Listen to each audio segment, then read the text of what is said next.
channel. At ngayon nga itong si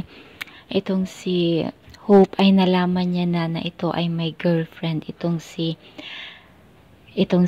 Jake, dahil nga nakita na sa social media ng kanilang mga classmates at schoolmates.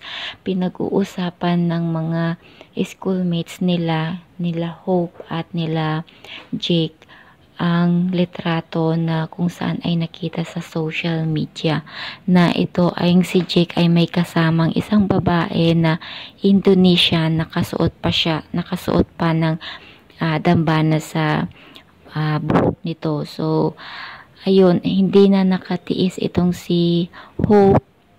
Habang pinag-uusapan ang babae na kasama ni Jake ay nagtanong na ito kung ano ba talaga ang pinagkakaguluhan, at doon na nalaman ni Hope na itong si Jake ay may girlfriend, dahil noong nasa library sila ni Jake, hindi nakatiis itong si Hope na tanungin itong si Jake kung sino nga ba yung nasa litrato na ipinakita ni Hope dito kay Jake.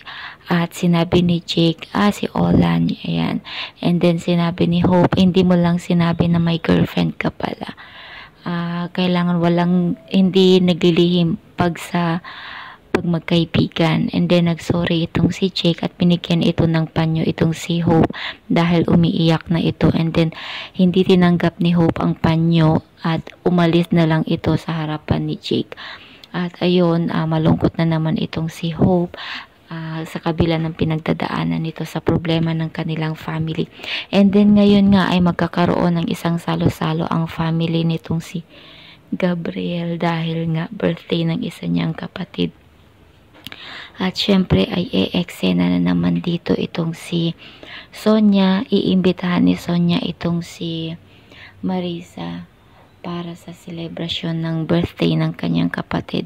Syempre hindi na naman ito papaawat. Syempre iimbitahan niya si Marisa at doon magkakagulo na naman ang lahat. At syempre nandoon itong si Gabriel at si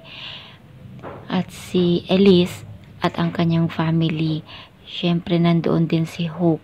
At syempre hindi rin mawawala doon si Jake dahil doon na ipapakilala nitong si Marisa itong si Jake, at doon na din makikita ni Aling Lusing ang kanyang apo na si Jake.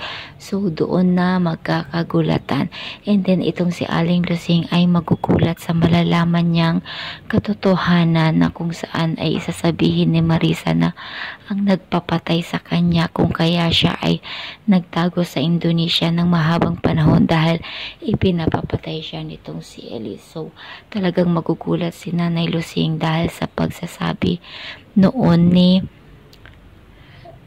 Marisa dito na ang gusto magpapatay sa kanya ay walang iba kundi si Elise.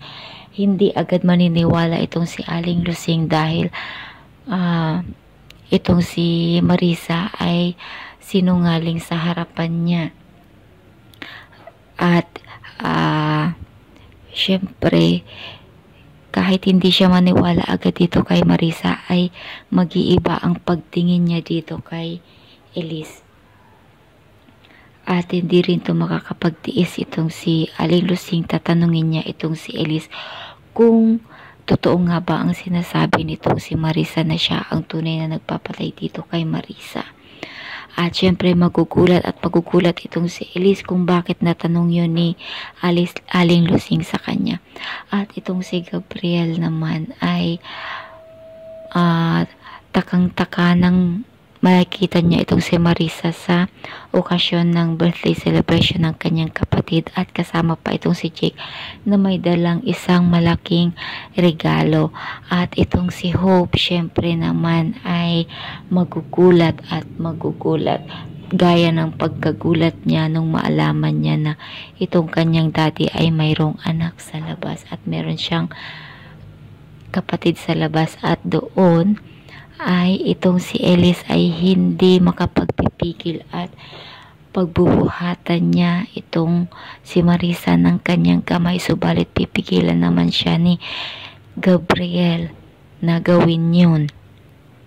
Kung kaya ay hindi matutuloy ang pagsampal niya dito kay Marisa dahil pipigilan siya nito ni Gabriel. At itong si Sonia naman ay bigla namang tatawa at mapapangiti dahil sa pagpipigil nitong si Gabriel kay Elise sa pagsasampal dito kay Marisa. At syempre ito kasing si Sonia ay kampi dito kay Marisa. At walang magagawa si Elise kundi ang magsalita na lamang ng masama laban dito kay Marisa. At syempre itong ina ni Gabriel ay magagalit dito kay Marisa dahil hindi talaga to titigil sa mga eksena laban dito sa family na inaayos ni Gabriel kasama si Elise at si Hope.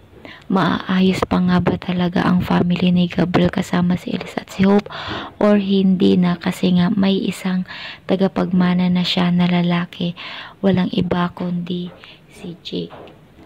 Ayan, so madami tayong tutunghayan dito kung ano nga ba talaga ang mga susunod na eksena at sino nga ba talaga ang mga lalabas na mga tauhan dito na bago. So, ayan guys, ito ay storytelling lamang, and thank you so much for listening and see you next episode dahil malalaman na kung sino nga ba talaga si Jake. So, thank you so much. Bye.